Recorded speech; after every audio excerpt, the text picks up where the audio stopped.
আপনাকে ছাড়া ভীষণ একা লাগে।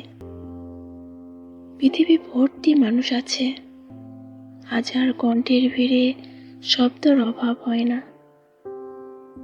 তবুও আপনাকে ছাড়া সব কিছু যেন অর্থহীন লাগে। সব হাসি, সব আলাপ, সব আওয়াজও নির্জন মনে হয়।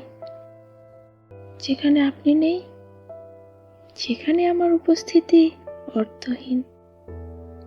মানুষ আসে, মানুষ যায়, কিন্তু কেউ আমার মন ছুঁতে পারে না। আপনি নেই বলেই আজও ভিড়ের মাঝে আমি একা হয়ে থাকি, নির্জন, নিঃসঙ্গ হয়ে।